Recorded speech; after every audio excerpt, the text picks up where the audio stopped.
Please feel free to introduce yourself in the chat, and please remember to keep your microphones off while we have the webinar, unless you're speaking. We are now, the event will be recorded.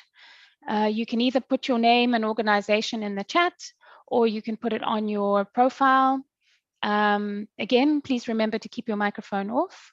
There is simultaneous translation, English, Spanish, and Portuguese. Please look at the little round globe at the bottom of your panel, and you click on there and you can choose. Please feel free to share your questions and ideas in the Q&A.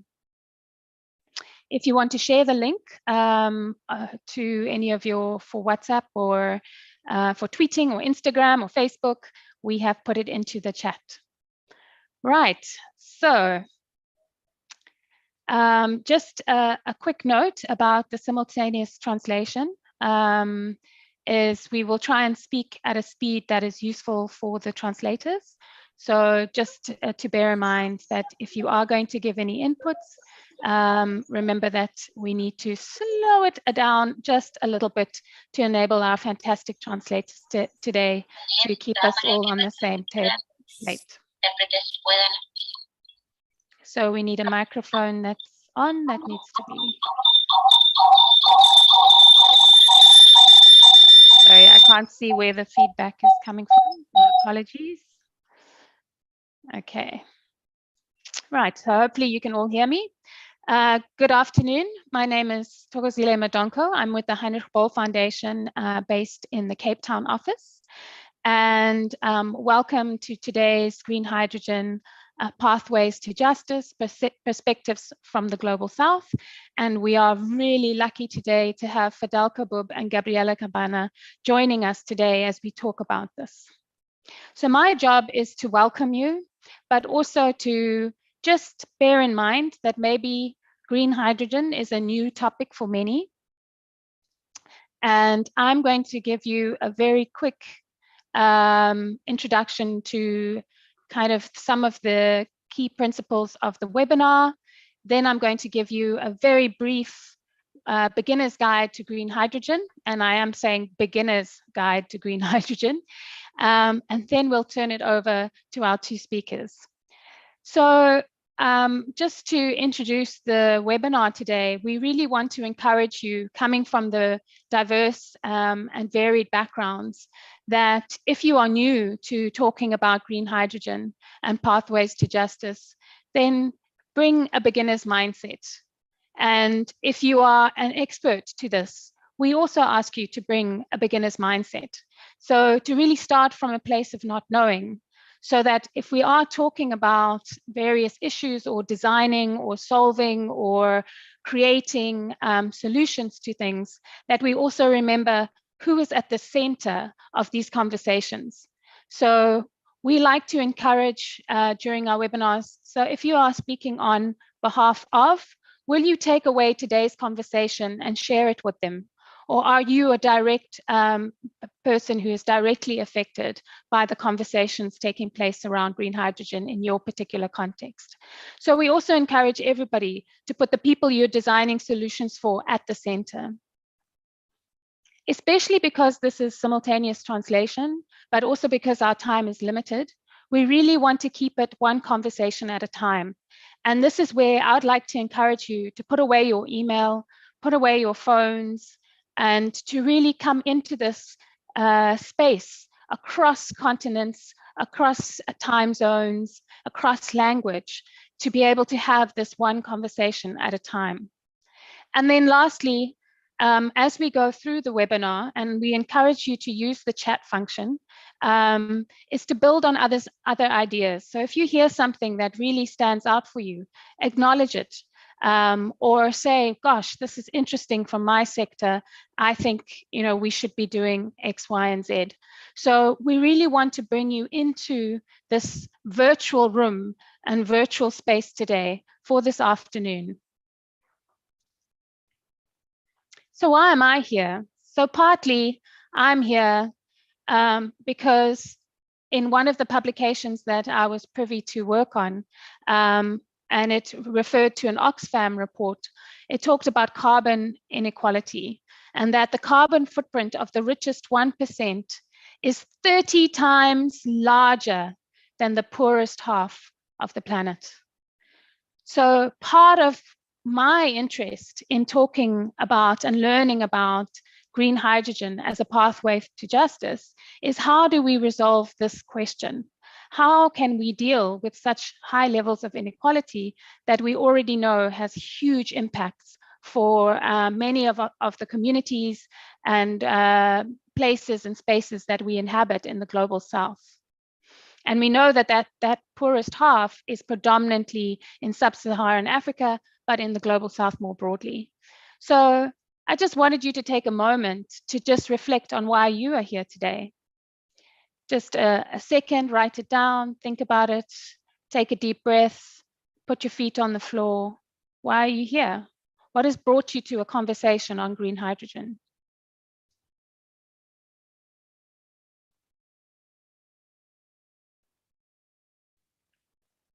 So we move on to the beginner's guide to green hydrogen. And I'm really pleased to share some materials from my colleagues on popular materials. And so by no means am I an expert on green hydrogen, the science of it. The politics of it is another story. And so we are not going to get caught up in the science of hydrogen, but we did feel that it was important that we just give you a little beginner's guide. And so we know that it's the most common molecule in the universe. It's everywhere, H2O, water. And in its natural form, it's always with something else. And so we have to spend time pulling it apart and using energy to do so. And this can either create, if we do this with carbon, it forms methane. If we do this and it's only heated or burnt clean as H2 only, it releases water or oxygen. And so it's a gas molecule, and it can be used in a variety of ways. So very simple. If you're interested in this, there is loads of scientific journals and books that you can read on it. But we do need to talk about the colors of hydrogen. And so hydrogen could potentially help reduce our carbon emissions if it is produced through renewable energy. So we are using renewable energy to split the water into H2O from H2 and then oxygen through the process of electrolysis. So this is generally what we talk about when we're talking about green hydrogen. And here's a little diagram that and your science, you might have to go back to your high school days. The technology is not new, but currently making green hydrogen is more expensive than its dirtier companions that use fossil fuels, production via fossil fuels. And so we are not going to be talking about the black, brown, gray, turquoise, blue, yellow, or pink hydrogen today, other than to say those forms do not form part of what we would consider green hydrogen, even though there's all sorts of moves through the industry, various industries, to include yellow hydrogen or purple pink hydrogen or natural gas, even gray hydrogen, into a conversation around green hydrogen or clean hydrogen or renewable hydrogen. So for today's purposes, when we are talking about green hydrogen, we're talking about hydrogen that is produced when renewable energy sources are used to produce it through the process of electrolysis. And if you are, again, if you're interested in the colors in more detail, here is just a very simple diagram. There are many rainbows, many explanations of the various fossil-based versions that are already a very large part of the hydrogen economy is within the fossil fuel, is produced via fossil fuels. And we are beginning to talk about production via electricity, in particular renewable energy sources. So what is it used for? There are many uses of hydrogen. And again, remember, for our purposes, we really are focusing in on and honing in on green hydrogen. And it's part of the race to decarbonize. And so it can be used for fuel for shipping, for cars. It can be used for industry, what we often refer to as hard to abate industry, so that we shift from fossil fuel production to renewable and green hydrogen production in terms of steel. I'm sure you've come across this term green steel in changing the production, particular types of feedstocks, fertilizers, so to create what is referred to as renewable fertilizers that can be used as a feedstock for farming, fuel refining, plastics. So there is some debate as to the efficiency or extent of the usefulness of green hydrogen in residential settings. But again, this is something that you can read up on and engage with. There's already case studies happening around using green hydrogen as a backup for electricity in peak periods, or to have a backup where electricity is unreliable. We have a case here in South Africa that I often refer to. We have a hospital where the backup is all green hydrogen based, and it's being tested and used as a test case for the possibilities. There is also, under the fuel for transport, much of those is around making sure that it can also be transported as well. So this is a key component of green hydrogen, is that not only is it a store, it can also be transported. So that's the end of the class. It's really a very quick class, as I mentioned. It's a gas and we want to see the ways in which green hydrogen, and we talked about hydrogen, but we want to see the ways in which green hydrogen can be used to lower CO2 in industries in various settings. But really, the conversation today is can it do this? Can it do this in a way? Can it be done in how it's produced? Can it be done in how it's stored? Can it be done in how it's transported? But not only that, can it be done in a just and fair and equitable way? So we're also interested in the technology, not only for what it can bring in terms of that race, as I showed in that picture, the race to zero, but also what it can do more broadly in terms of dealing with energy poverty, for example. Can it crowd out other uses of fossil fuels as well? So if you want to know more, the Heinrich Böll Foundation, you can go onto our website. We have a dossier with some very easy to read articles that touch on some of the complexities of this topic. But really, I want to encourage you, if you're new to this, to just think of it as, is this something that can deliver on your core question of why you're here today? So I am very happy to say next up is, if you're not familiar with the reality TV show Come Dine With Me, we have Gabriella and Fadel, and they are going to take us through green hydrogen, the pathways to justice. And we will start off with Fadel Kaboub, who will introduce himself and take us through his presentation. So thank you very much. Thank you, Toko. And if I may ask whoever is running the Zoom, that the screen share function, oh, it just worked. Perfect. Well, thank you for the kind introduction and for leading us through the basic distinction between the different kinds of hydrogens.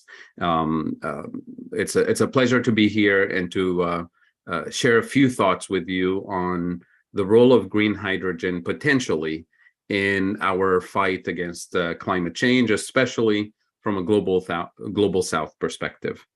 So without any further ado, I'm going to invite you to join me in thinking through a couple of really important data points that we need to keep in mind. This is a chart from the Production Gap Report, which the UN commissioned a few years ago. And in very simple terms, what this is telling us is that we are on track to produce and burn twice as much fossil fuels by 2030 than the limit we set for ourselves as a goal to not exceed the 1.5 degree global warming by the end of the century. And we're on track to produce almost 4 times as much as we're allowed to extract and burn by 2040. In other words, we're not moving in the right direction in terms of decarbonizing the economy. And what this implies is that the only way we're going to successfully meet that target is really phasing out fossil fuels immediately and not adding additional fossil fuel infrastructure. And the window of opportunity is really, really closing. And I invite you all and your friends to check out the Fossil Fuel Treaty, the Fossil Fuel Non-Proliferation Treaty Initiative at fossilfueltreaty.org to look at the effort that many of us have been involved in for making the case for phasing out fossil fuels rapidly with a just transition for workers and for countries that depend on the fossil fuel economy. So that's data point number 1. Data point number 2 is this. This is where we are in terms of emissions, CO2 emissions globally on average. This is tons of CO2 per person per year on a global scale. This is where we need to be at 1.9 instead of 6 if we're going to meet the 1.5 degree target.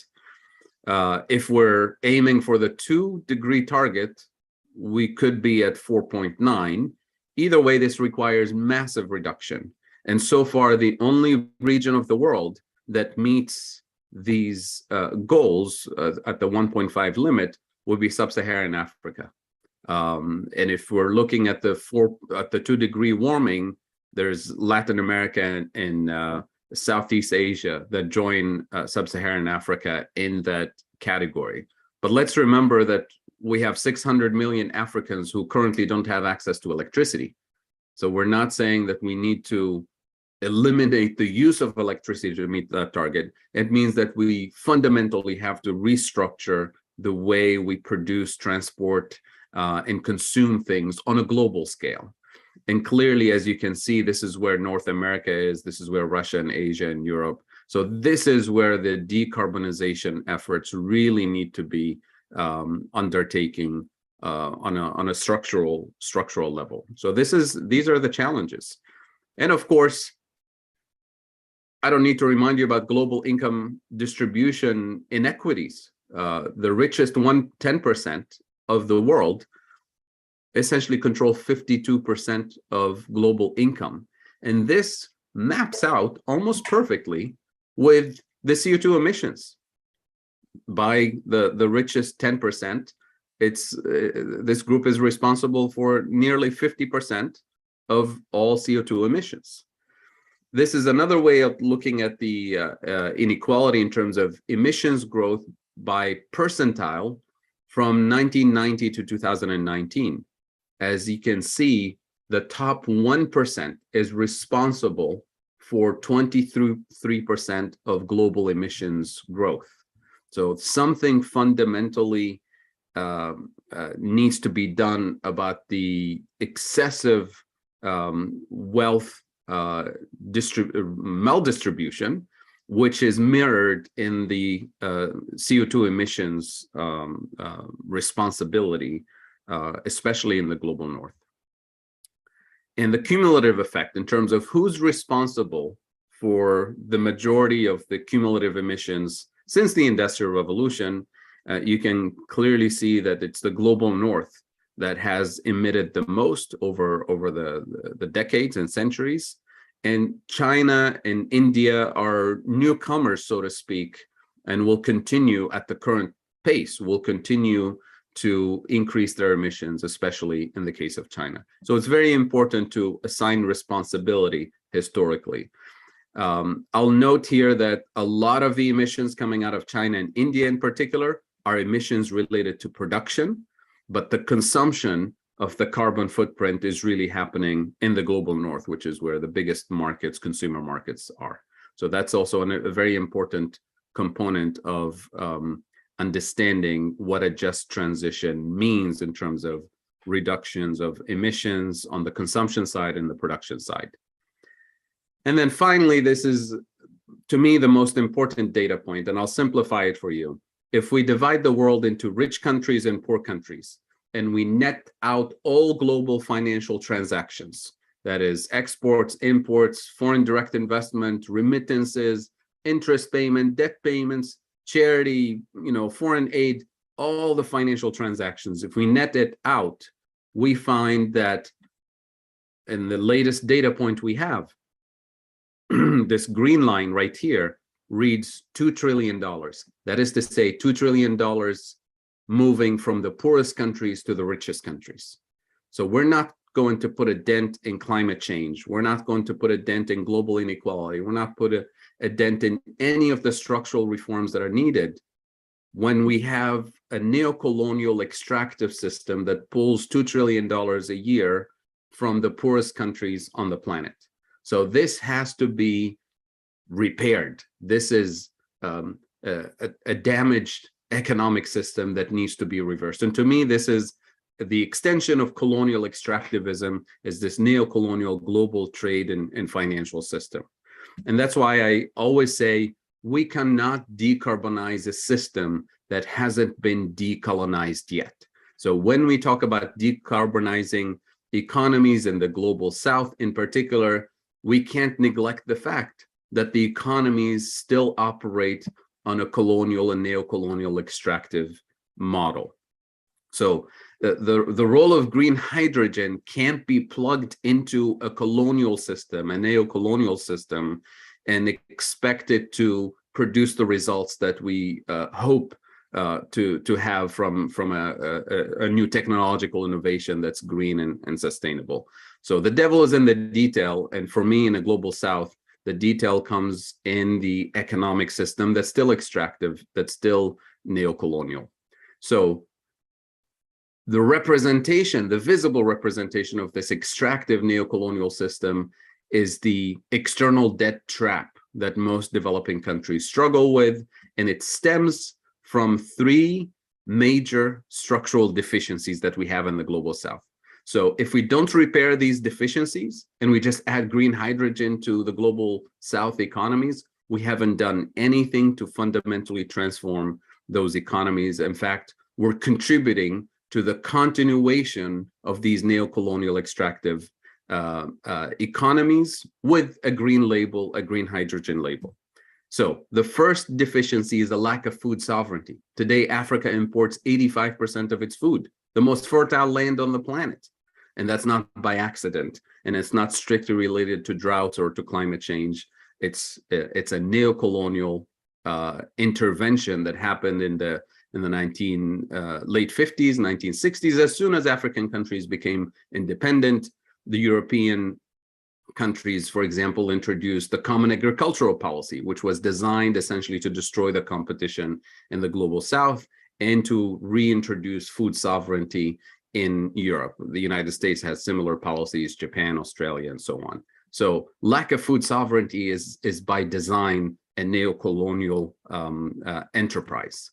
Number two, lack of energy sovereignty. And this is true even for the biggest energy exporters like Nigeria, for example, imports its gasoline. Why? Because you export the crude oil and you re-import the more expensive, more refined petrochemicals like gasoline and kerosene and so on. So lack of food sovereignty, lack of energy sovereignty. And number three, as most of you know, the specialization in low value added manufacturing or purely extractive exports, such as mining.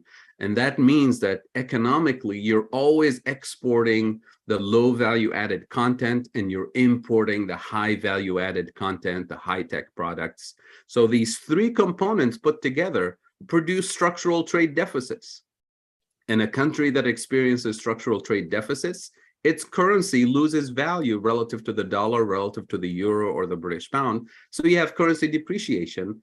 And when your currency is cheaper or weaker relative to the dollar, everything you import, whether it's food or fuel or medicine, you're importing it at a higher rate. So essentially, you're importing inflation. And that inflation, when it touches food or fuel or medicine, becomes a very sensitive social and political issue that leads to social and political unrest in many countries. We've seen bread riots in Egypt and Tunisia and other parts of the global south. And that is why countries intervene immediately with a band-aid solution with more external debt in order to subsidize bread and subsidize fuel and stop the depreciation of the currency. And that usually comes with austerity measures imposed by the IMF and more neo-colonial extractive economic interventions that keep us in this perpetual external debt trap. So if green hydrogen or any other decarbonization effort doesn't transform or address these structural deficiencies, then it's simply adding to the neo-colonial external debt trap, except with a green label. So can green hydrogen undo these structural traps? I would say it depends. We can introduce green hydrogen as a technology to address point number 2, for example, where we introduce the technology so that we build energy production domestically in the global south to reduce the energy dependency of countries in the global south. Borrowing the technology, say, from Germany, with partnerships with other countries, manufacturing the solar panels, manufacturing the grid infrastructure, and using it to build energy sovereignty on the African continent, for example, so that you eliminate one of the structural deficiencies, and then use that base of electricity production, green electricity production with green hydrogen, to build a manufacturing industry that can feed your agricultural sector with capital equipment, with pumps, with irrigation systems, so that you reintroduce a food sovereignty system on the African continent, for example. So yes, this technology does have transformative potential, except most of the discussion that we're hearing about green hydrogen is that we're going to use the sun and the wind in the global south, and we're going to mine the raw materials needed for the green hydrogen production system, and we're going to produce green hydrogen for export to be consumed in the global north. In other words, this is yet another form of neocolonial extractivist policy with a green label slapped on it that will not undo any of these structures. But the potential is there. But we have to, again, decarbonize the system while we decolonize it. And that is really the main point I wanted to present. I'll come back to a couple of additional points later. And I'll open it up for a conversation with my colleague, Gloria. Thank you. Great. Gabriela, thank you. Yeah, thank you so much, Fadel. So I hope we've all noted the question that Fadel has brought to today's talk. You know, this is part of the challenge we have, is how can we make this relevant for the Global South and what we need to address developmentally. So over to you, Gabriela. Please introduce yourself and the floor is yours.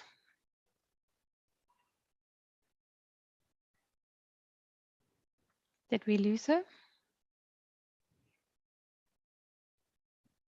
Gabriela, are you there? Oh, can't hear you. There's always a gremlin. So while we just wait for Gabriela to come back online, please feel free to put your questions, or even if you can answer a question in the chat, please feel free to do so. And any thoughts and anything that you kind of has come up or bubbled up for you that you want to hear more about, you can say, you know, this is a topic for another day. Gabriela, I saw that you put on. Yes, you are live. Okay, great. Okay. Sorry about that. I don't know what happened. It was working before. Sorry about that. The gremlins. There's always gremlins. This is unescapable. Years into the Zoom format, and it's always the same. Thank you so much, Toko. Thank you so much, Fadel. Thank you, everyone, for being here, and to the different centers of the Heinrich Böll in the Global South to open this very, very important discussion. And I'm really glad that I'm lucky enough to talk about after these two amazing interventions that have already explained so much of the context and of the concepts that are taking us here, and that we need to really, really keep in the center of the debates of green hydrogen, because my feeling after already a couple of years of a lot of enthusiasm and a lot of expectations on the arrival finally of a huge, even a hydrogen economy or a green hydrogen boom, we need to be very, very careful with the expectations we are creating around the possibility of positioning hydrogen and green hydrogen in particular as the missing piece for the renewable energy transformation and revolution that we very much need, as Fadel very well just said. And very much in line with Fadel, I also wanted to talk about the need of taking limits seriously, but not just to take the limits of emissions seriously, but actually the limits of how we think about energy, how we think about energy consumption, about energy demand, about our energy systems, because that is definitely, that's for me the concept that it's now being missed in the policies and in the expectations around hydrogen. And it is not possible to think and to honor the principles of environmental justice if we do not take limits and planetary limits seriously. And here it's very important, and also now going to share some slides with you, to remember that when we're talking about the need for energy transitions and the need to leave our fossil civilization behind, we're not just talking about emissions, we're talking about a whole series of ecological consequences and ecological impacts that fossil fuels have in our civilization. And we need to leave those behind as well if we really want to move to a more resilient and a more sustainable mode of living. And then the question becomes, is hydrogen, in the way it's being thought of now, as of today, really helping us to do that full transformation? And also what happens when we focus only on the emissions and, like carbon emissions, greenhouse gas emissions, and what is being left out when we don't consider the other impacts of really betting hardly on hydrogen, on a huge production of hydrogen to replace today our consumption of fossil fuels. So what I want to share, let me see if I find, yes. What I want to share, basically, it's a very simple thing. First is the fact that today, as Toko was saying, we're expecting from hydrogen to play the same role that oil and gas are playing in our globalized economy. So we basically are doing, we're trying to make this thing of playing, like switching off the energy that comes from oil, from fossil fuels, and switching on a source of energy, this energy vector that is hydrogen, as it's being produced from renewable energies. And thinking to some extent that this production from renewable energies and all the renewable energy infrastructure that will need to be created to contribute to the new and sustained generation of green hydrogen, as if it was somehow unproblematic, as if it was somehow inconsequential. And I just want to remind everyone that today already, even before the supposed beginning of a huge industry oriented to the production of green hydrogen, we are seeing more and more increasing environmental conflicts around renewable energy infrastructure. This graph that I'm showing here shows the impact on land only of wind power, of wind farms, but these conflicts are increasing rapidly also around solar energy infrastructure. So we really need to keep in mind that already today, with the transition, with the need to replace fossil fuels, we are seeing a huge impact and a huge stress, obviously, as you can see here, mostly in the global south, and as you can expect, again, putting more of a burden in marginalized communities, in indigenous communities, dispossessing them from their land. And this is all unfortunately being done in the name of the energy transition. And this is, again, putting aside the need to think about limits.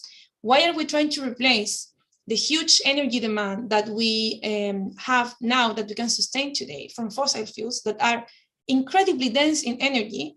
why are we trying to ask that same behavior, that same possibility from renewable energies?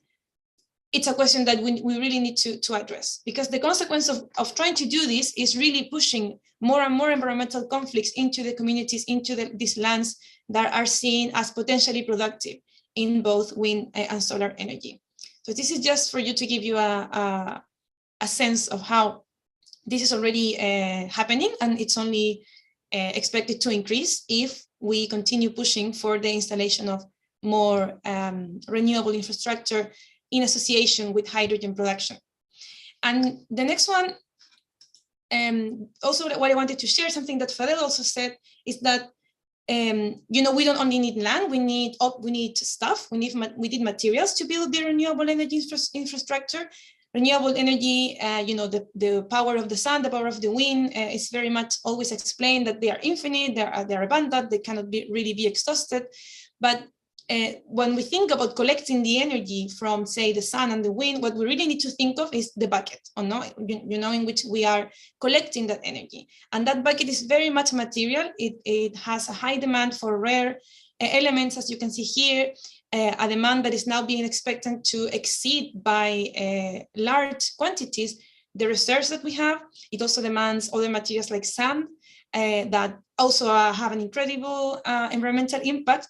So, all the ramifications of hydrogen are not being really taken into account when we think of what does it mean to bid for hydrogen and to be constantly renovating something like the renewable energy infrastructure to produce hydrogen, which is, as you might have gotten from Toko's presentation, also an extremely inefficient process. Like we need a lot of energy produced at the beginning to end up with a much smaller usable energy at the end point. So, this is really like a thing of proportions. And I'm from Chile, and I work with conflicts around renewable energy infrastructure. I'm doing a PhD in anthropology at the moment in the London School of Economics. And I just wanted to explain maybe a bit from my research, what does this mean and what does this look like in a country like Chile that is being expected to fulfill the role of being a green hydrogen export. So again, we see this is press from a couple of years ago in which it is expected. We have this narrative of Chile supplying the world, and most precisely Europe, with green hydrogen. And what does this mean? This is from the current national green hydrogen strategy. This means, as you can see, even if you don't, sorry about that. Yes. Even if you don't understand Spanish, you can see, there is a really huge expectation of increasing hydrogen, most of it for export. For instance, by 2050, most of the investment that is going to be done in hydrogen is going to be for export. But what is interesting for me here that I want you to look, it's the number of the capacity to generate renewable energy associated with hydrogen, that by 2050 should be around 300 gigawatts of renewable energy infrastructure. We're talking, that's a lot. It's a lot of renewable energy infrastructure in a country that currently only has 16 gigawatts of renewable energy infrastructure. So you can see it's really like a jump to expect that so many territories are going to host and are going to support the real invasion that this infrastructure can make in many places. And again, this is already happening today, many places being invaded, especially by wind farm projects, in which we know that the rights of indigenous people are not being respected. We know that the due processes are not being respected. So again, as Fadel was saying, we are already in a ground today in which we have so much injustice, and this is only expected to add more pressure to the land and more pressure to the communities to accept these projects, all in the name of energy that is not even going to be consumed inside by our communities or even by their own country. And again, this is being decided in a very bureaucratic, vertical way, as a project that comes from an idea of creating a new export-oriented sector, and not really something that is addressing the needs of the people that today are suffering energy poverty and have no other way of providing themselves with energy. And just to finish, because I don't want to take up too much time, just wanted to share a work that we did with my organization, Centro de Análisis Socioambiental, Center for social and environmental analysis that you can see. It's available online. It's a platform that we designed also with the help of the Henry Twelve Foundation to visualize this impact that is so often left out. Here is just a screenshot of the surface that different projections of the green hydrogen strategy allow us to see. And we also talk about some materials, and we give some information for you to be able to have an idea of what is the dimension and what is the impact of going for hydrogen, that even though it might have some benefits, and this is true, in terms of emissions, this does not mean that we can just rely on it without taking into account, and I go back to what I started with the sense of limits. What is that we are providing? What are the energy systems we're sustaining, and from whom? Are we going to sacrifice the lands of the global south so Europe can keep its extremely energy-intensive lifestyle, this imperial way of living? This does not seem acceptable from our side, and we're not willing to go and ask communities to accept this sacrifice just because it's in the name of decarbonization. This really needs to be addressed and taken into account in a more democratic manner, which is unfortunately not yet as strong as it should be. But yeah, we really expect that this conversation will take this tone towards the future. And with that, I think I'm going to leave it here so we can have more of a conversation now. Thanks. Thank you so much, Gabriela. That was fantastic. And so from both presentations, we're really kind of putting our understanding of what the green hydrogen economy, or what it presents both for the global south. So we saw some possibilities for it to be something that can be harnessed to deal with our structural issues, but also this very important question that came up both from Fadal and from Gabriela. And I've almost said, what is the energy system we're talking about? And so we cannot divorce a conversation about green hydrogen from a conversation about this bigger or meta question of what is it that we are wanting to do in the long term around the way we treat both the planet and ourselves going forward. So what I would like to invite you to do is just to take a minute to write down or to think about some of the questions or topics that have come up for you. And just to, if you're somewhere where you can do that, just write it down, make a note. I draw pictures and things. And also, if there's anything in terms of questions of clarity from both, from either Fadal or from Gabriela or from both, please take a note of that. And so I'm just going to give, there's over 51 of us here today, which is fantastic.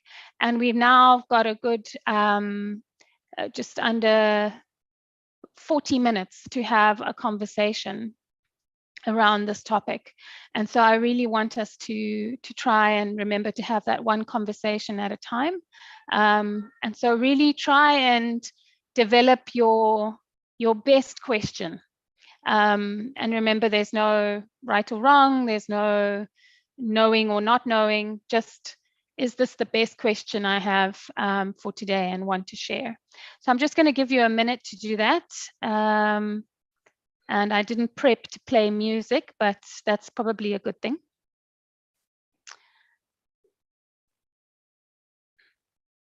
And just to give you some quiet time to write down your questions.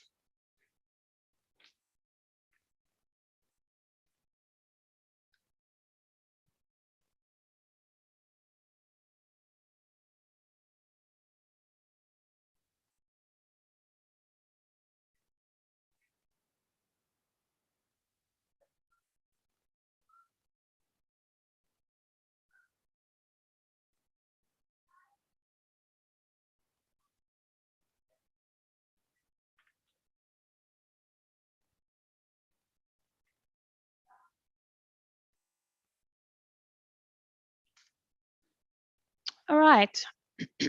So hopefully you've managed to have some reflection and thoughts. And what I would like to do is just to invite you to put your hand up, and I will try my best as possible to track all the hands, because there are quite a few of us to just unmute.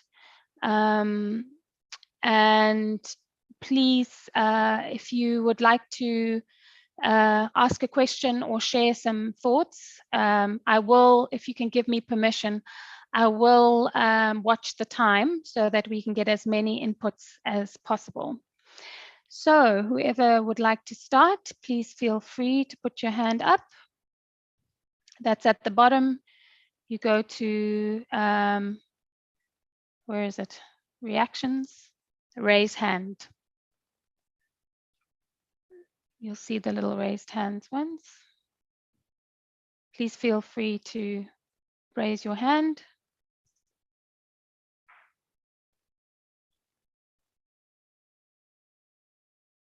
You can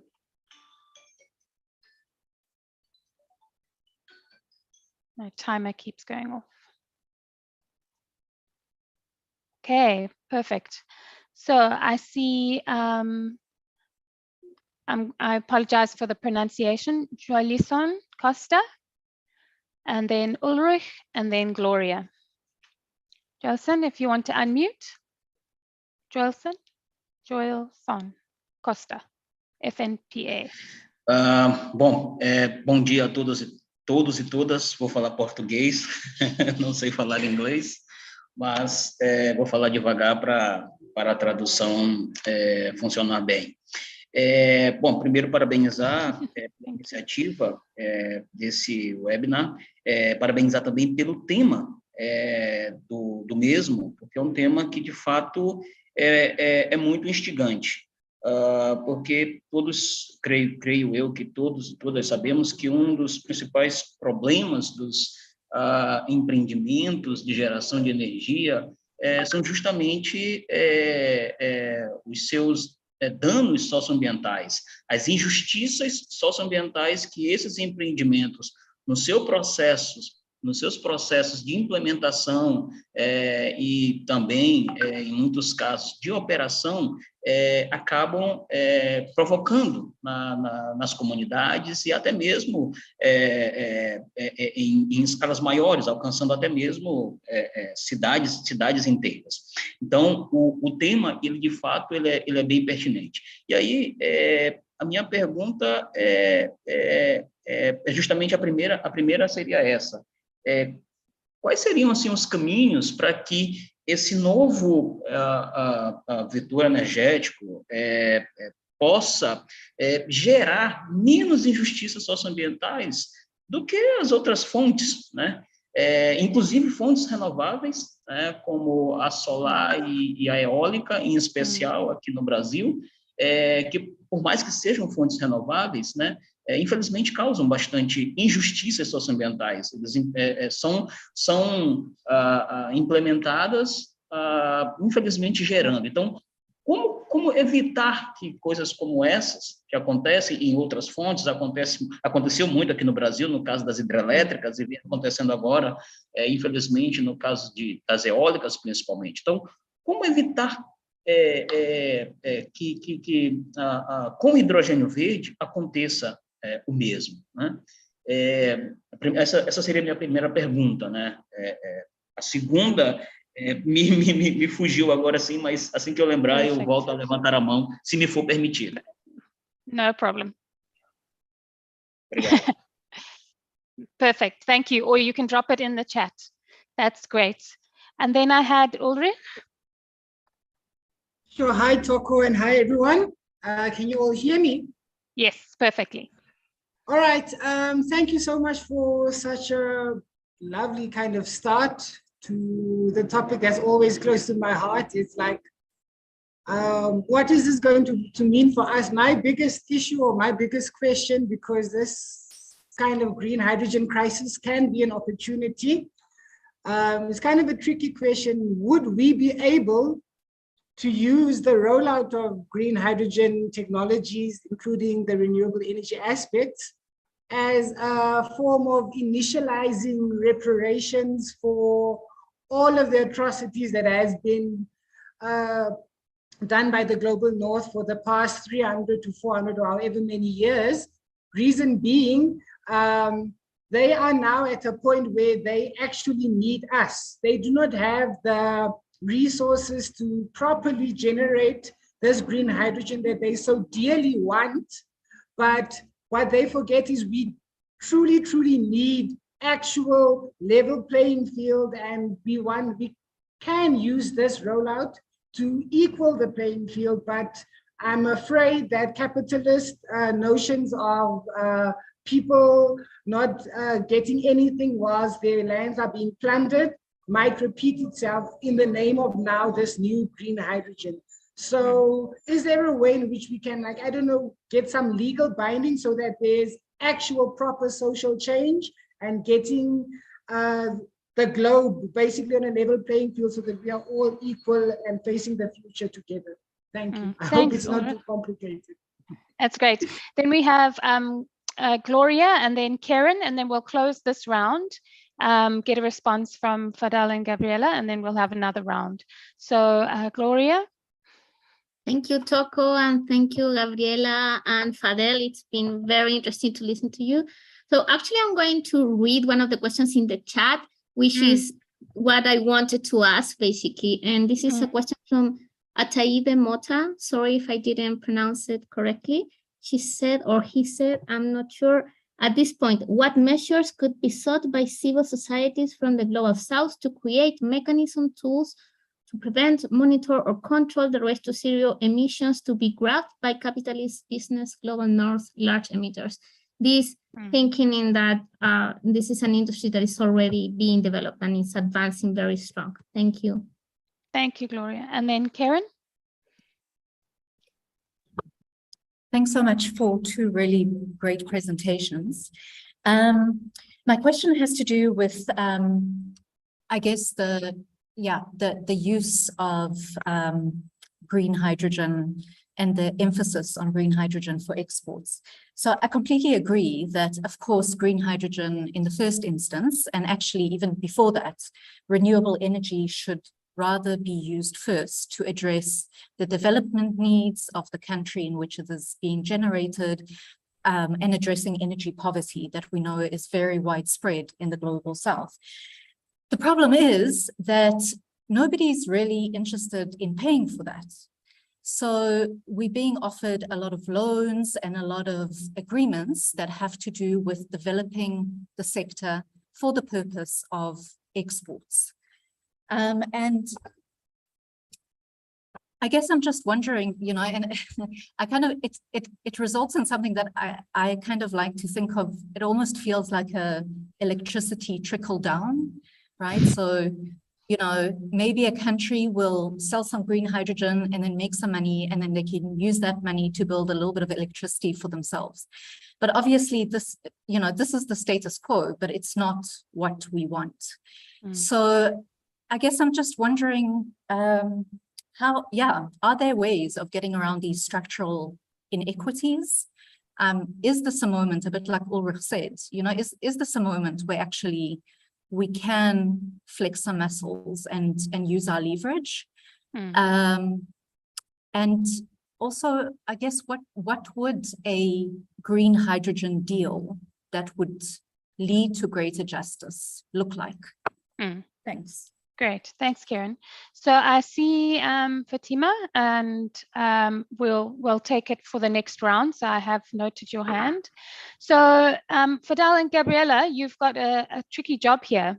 So I've kind of tried to theme the questions. The first is, in a very important way, how can we make the best of this potential solution to our need to decarbonize? So I don't think anybody is disagreeing that there's a need to decarbonize.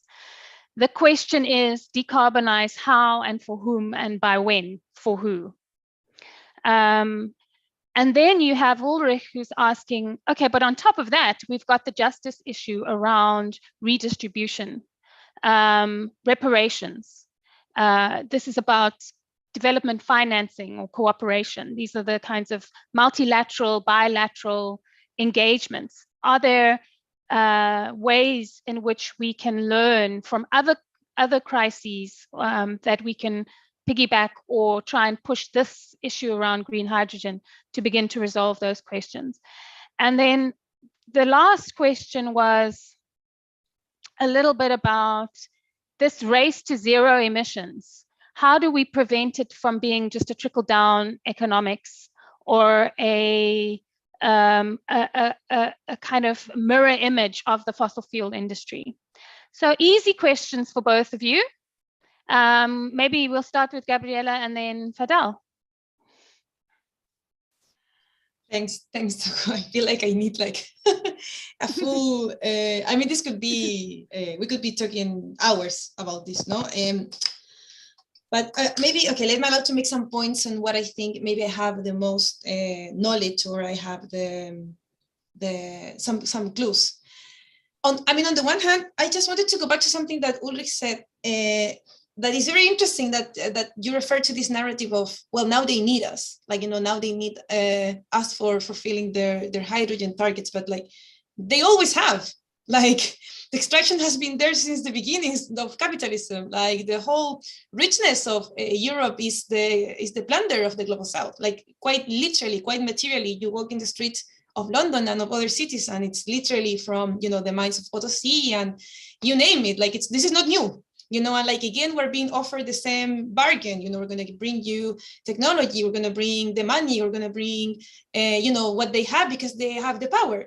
But then, you know, the plunder, the ecological destruction that this implies, make it, it's never worth it. You know, like we cannot continue with this logic of sacrifice. We need to remember very, very much so that we have been asked to sacrifice our lands in the names of economic growth and economic development too much. And what we need now is actually to think about how to restore these lands. And the expansion of the energy frontier is going completely against that direction. No? And it's again following this financialized logic in which we treat energy as a commodity. You know, that's what we're doing. We are exporting it as we are exporting soy or in Chile, avocados.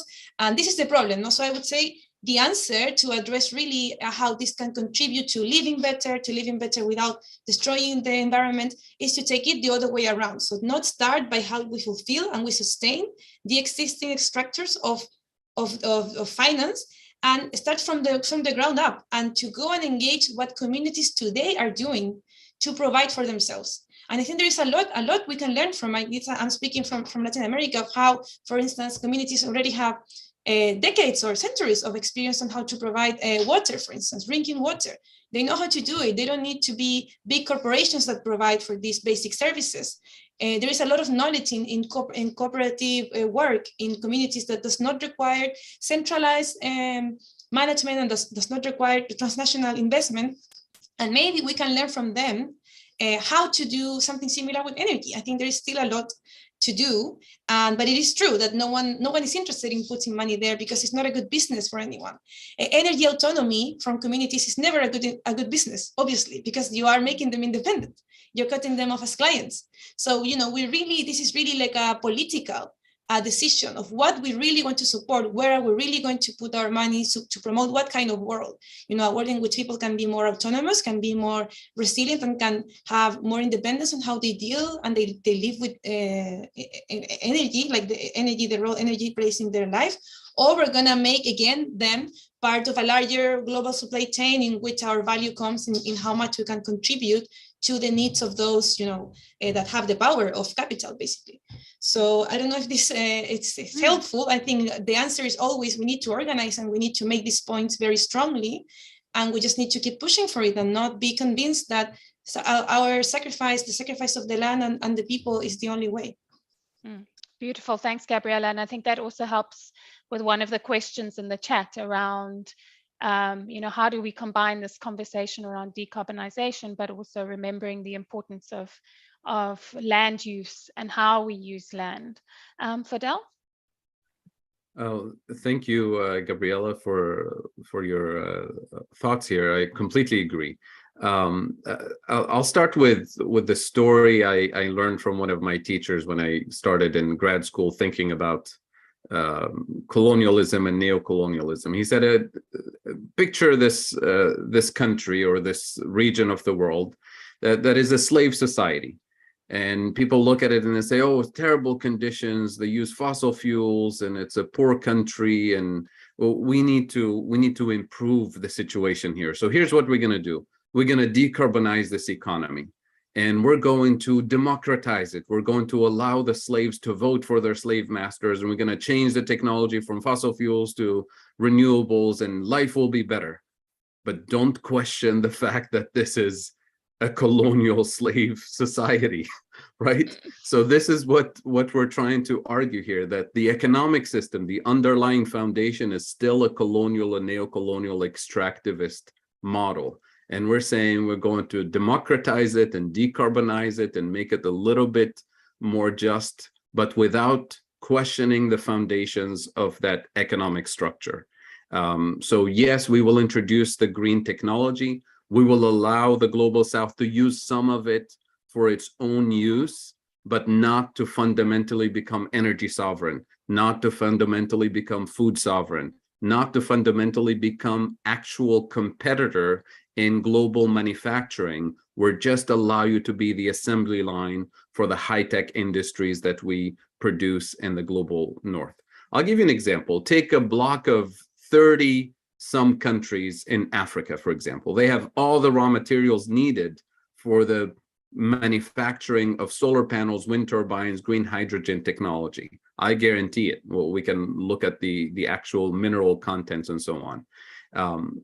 But do we have technological capabilities, manufacturing capabilities to actually produce and distribute and deploy the energy to rebuild the foundations of African economies?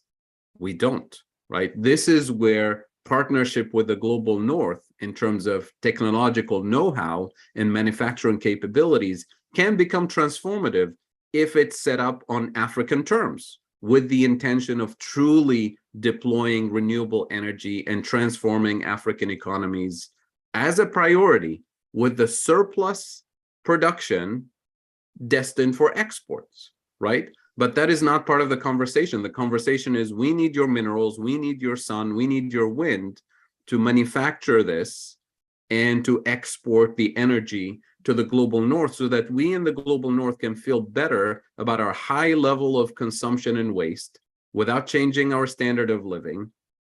And now we can say we're doing it with the green energy, right?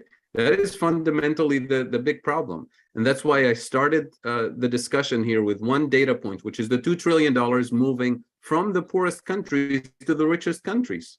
We're not going to move forward on any of the big issues here unless we reverse those flows, so that we have actual transformative investments in the global south. So that's the extractive neocolonial system that will remain unchanged if we don't address the issue of food sovereignty, renewable energy sovereignty, and a different kind of manufacturing that's not destined to be the assembly line for the global north, but destined to prioritize the needs of the global south as a priority. So if the global north is serious about what we call partnership, it has to be true partnership, not here are my terms and conditions, without which no financing will be provided, no technological partnership will be provided unless it's extractive. And I'm not putting the blame here on individual companies or individual nations. This is a global phenomenon. That's the continuation of the colonial and neocolonial mindset. Yeah. So I urge, somebody asked earlier, I think it was Ulrich, I urge all of us to inform and educate and empower civil society, both in the global north and the global south, so that we know what we're talking about, so that we're not, going back to the example I mentioned earlier, so that we're not moving towards the same exact slave society, except now we can vote for slave masters and we can use clean technology, but don't question the fact that this is a slave society. Yeah, this is really the kind of the overarching theme. And I think repairing these extractive, destructive systems, that's why I use the term repairing, because it requires reparations. Reparations for what? for colonial and neo-colonial damage and plunder, reparations for ecological damage. Most of the CO2 emissions since the Industrial Revolution are the responsibility of the global North. So you have to repair the damage to the ecosystem. And every time we talk about reparations in the literature and on these discussions, we mean three things. Number one, acknowledging and telling the truth. So why not establish a global network of truth and reconciliation commissions on colonialism, neo-colonialism, slavery, biopiracy, appropriation of cultural heritage, scientific knowledge from indigenous communities, truth and reconciliation commissions about the ecological damage that was done and continues to be done with the extractive industries. So that's step number one, telling the truth. Number two, offering a public apology and recognizing that something went terribly wrong and needs to be damaged, and needs to be repaired. And the third piece is the actual reparations, which comes both in financial terms, but money is not the only component. You can give all the money you want, but if you don't repair the structure that produces the inequity and the pollution and the injustice, it will continue to reproduce the same effects. So financial compensation is part of the solution, but real reparations of structures, broken structures, extractive structures, unjust structures.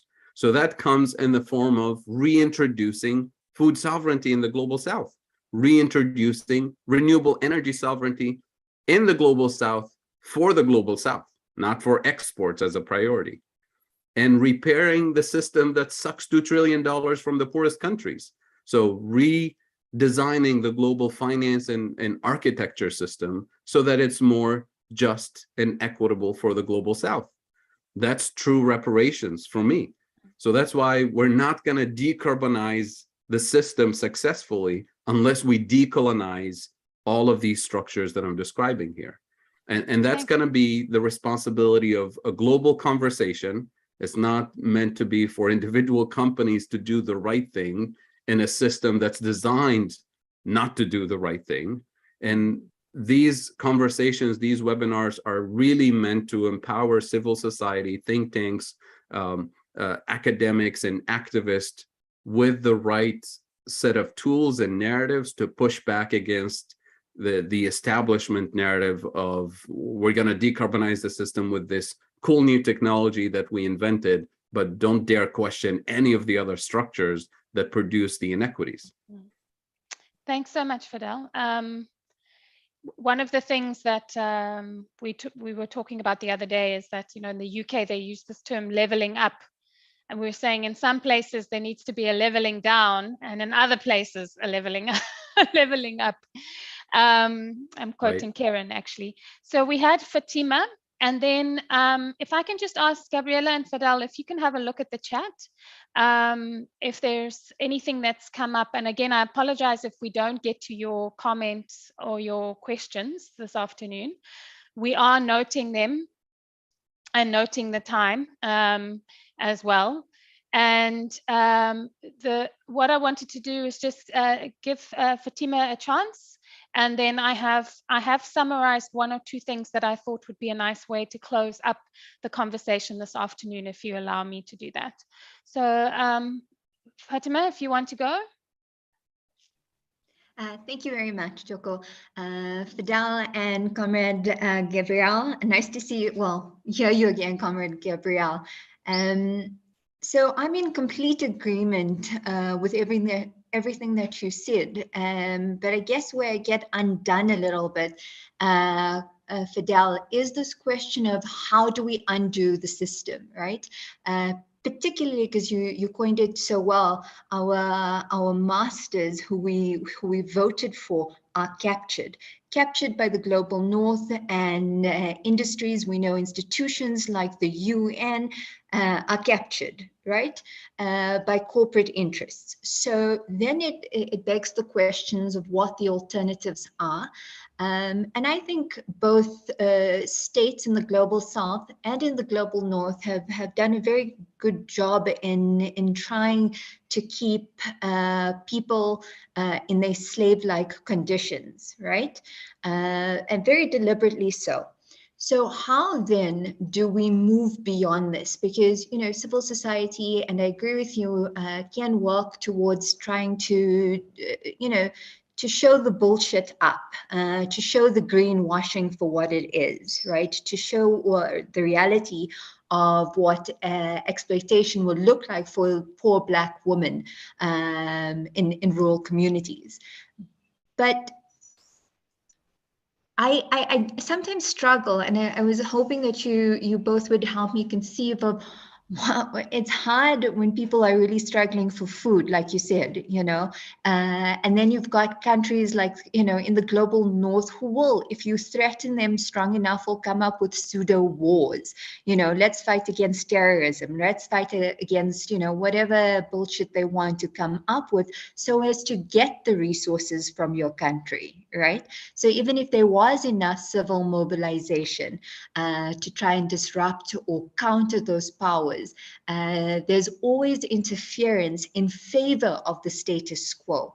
So in very practical terms, right, how can we start dismantling it? Because no one is going to you know, no one gives away their power. That 1% is not going to give away their power. We have to take it.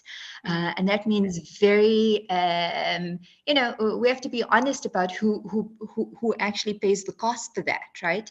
And the struggle for that. And it's the rural Black woman, to be quite frank. So how do we do this in a way that is tangible, that is not abstract, and happens in our lifetime, hopefully? Thank you. Thanks so much, Fatima. So just to wrap up, because it is, our time is running out, and then we're like hotting up. I'm beginning to break out in a sweat. I'm getting so excited by the conversation. So what I would like to do is, we had quite an in-depth question, but I'm going to kind of summarize it down to building on Fatima's point about the how. Maybe if the two of you can just reflect on, and Gabriela, how from Fatima's question, just sort of what could it look like? What, you know, if we were to get to a yes around green hydrogen, what could it look like? So that's kind of a parting thought that may many a PhD flower after you answer it. And then Fidel, for you, what could a just green hydrogen trade engagement look like? So if we were to say, okay, we're going to go ahead with this, recognizing what you've said about food sovereignty, and I've put it down as economic sovereignty. I know you didn't say it that way. You know, is it possible? Can you see a just green hydrogen trade system? So Gabriela, I give it over, no, Fidel, I give over to you, and then we end off with Gabriela. I will tell you time each if we need it. So just two little ending of questions, and anything else that came up for you in the conversation. Very good question. Well, I'm going to continue with that hypothetical group of 30 African countries that happen to have all the raw materials needed for solar panels, wind turbines, and green hydrogen production. And I'm going to pick a random country from the global north, let's say Germany, that has mastered the technology and manufacturing of green hydrogen and solar panels and so on, and move forward with the following proposal. Germany is going to provide the know-how and the financing. The 30 countries are going to provide the raw materials, the complementarity of resources, labor resources, and raw materials. And we're going to design a 30-year industrial policy for the block of 30 African countries to sustainably produce the solar panels, the wind turbines, and deploy the green hydrogen technology on African soil to produce for African energy consumption, electricity consumption, on a sustainable way, and then use the electricity as an input for manufacturing what is needed for Africa's food sovereignty for the block of 30 countries, and use the surplus capabilities of green hydrogen manufacturing to export to neighboring countries, to export even to Germany or Europe as needed.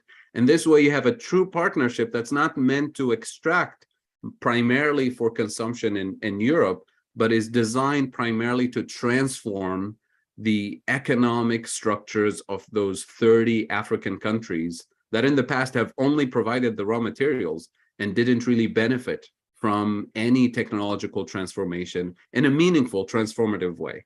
So that way you're addressing the lack of energy sovereignty deficiency, lack of food sovereignty deficiency, and the low value added manufacturing. You're actually bringing in transfer of technology, which is a form of reparations. You're repairing the broken economic structures. You're repairing the broken food production system. You're preparing the broken energy production system.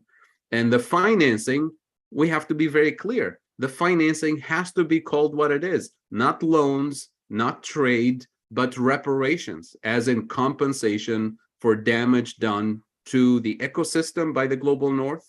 So we have to set up a global loss and damage and reparations fund for colonial, neo-colonial damage, for ecological damage, and call it what it is.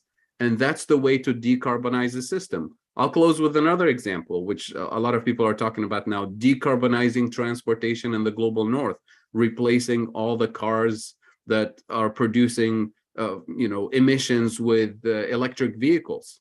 Well, if we successfully remove 100 million cars from American streets today, replace them by electric vehicles, I guarantee you the 100 million cars removed from the US will be sold in India and Nigeria and South Africa and other parts of the global south, and will continue to produce emissions for the next 20 years.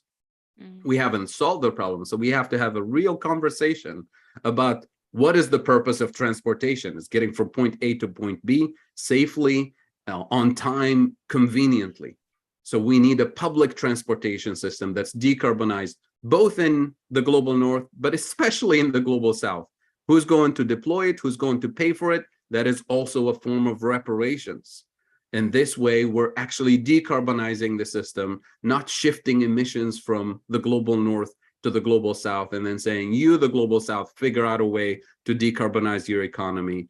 You can borrow money from us. You can buy technology from us, but it's your responsibility to clean up the pollution. That is tantamount to continuing the same abusive neo-colonial system, except now with the green label and the global north, and responsibility shifted on the global south. So I'll leave it at that. Thanks so much, Fidel. Gabriela? Thanks, Toko. Well, I think you asked me, if I remember correctly, like, how do we give hydrogen a chance? And maybe I can make a brief comment on this, and then again, I know we're all here thinking about how to, act and how to bring about change, and I understand the urgency.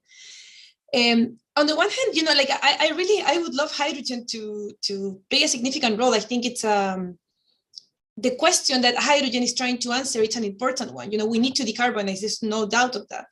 My only reason for skepticism, and like why I'm still not convinced about this, is that hydrogen, as it is being, as we know how it works today, it's not a very convivial technology. It's very hard to manage. You really need like a very complicated infrastructure to make it work, to make it economically viable. You need to produce huge amounts. And again, it's a vector to replace very specific uses of oil, like these hard to abate areas that you just said, Toko, which I don't see are the most pressing issues to overcome energy poverty today. So why should we prioritize an element and a vector that is specifically designed for the use of fertilizers, the refinement of fossil fuels, the production of steel? I mean, in Chile, the selling point is that you're going to have trucks for mining that are going to be green. So, copper is going to be green. And like, that is not really the concern. Like, I'm not most worried about that. And I think the communities in the ground that today have to heat their homes with wood, for instance, are not worried about that. You know what I mean? Like, I don't really see that as of today. For instance, it's not very easy, and I have heard from hydrogen experts that it's impossible to use it for heating homes, for instance, which would be also very useful. Like, it's not clear how it would be convenient and wouldn't just create more problems. So, I think that there's still a lot, like if someone really believes in the technology, maybe see how it could become more convivial and more accessible and more manageable at the democratic local level, because at this point, we don't really know how it can adapt at the level of the properties. So that's one challenge. And then again, when it comes to action, I think we need to remember that we need to acknowledge and follow the struggles of the communities that are today on the ground fighting for their rights, especially indigenous people that have been, since the last 500 years at least, fighting against colonization. And they have so much, and they have gained so many battles, and they have so much learning to share with the rest of us. And I think in this, we need to follow that lead. And recognize that that's where, you know, the true sovereignty, like in the wider sense of the word, it's being, you know, like achieved and transformed on the ground, you know, in actual community practices and in actual sustenance of an alternative way of living that does not just aspire to copy the imperial way of living that we're being sold as the only possibility of well-being, of prosperity. So that's why we really need to refocus our energy in already see the frontline communities that are engaged in rejecting all the forms of colonialism, including green colonialism, and support them and acknowledge that it is an important and a struggle worth you know, making coalitions around. So yeah, I'm gonna end with that. Thank you.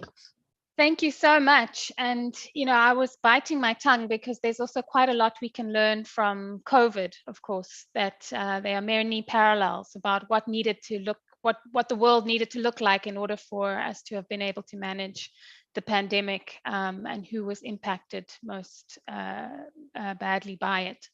So it's my really sad honor to say that our time is up. And there's been a furious and fast engagement. There's been claps, there's been celebrations of both your inputs. So thank you so much. There's been requests for your presentations. So I suspect that you will be coming back because each component of this, the kind of, I've put it down, of the sovereignty conversation can be unpacked in so many ways.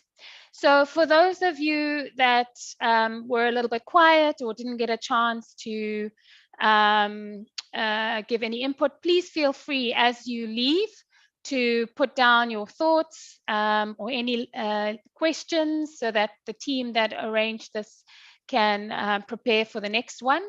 And we look forward to inviting you to the next Global South-South conversation on development challenges, of which today we were talking about green hydrogen. So thank you very much. And we look forward to seeing you again. And Gabriela, Fadel, thank you. To the interpreters, thank you very, very much. Without you, we would have lost, we would not have been able to have done this amazing cross-continental, cross-language engagement. So thank you very much. Okay, thank you. So you can all quietly leave. Thank you. Thank you very Taco. much. Thanks all the team. Bye. Thanks.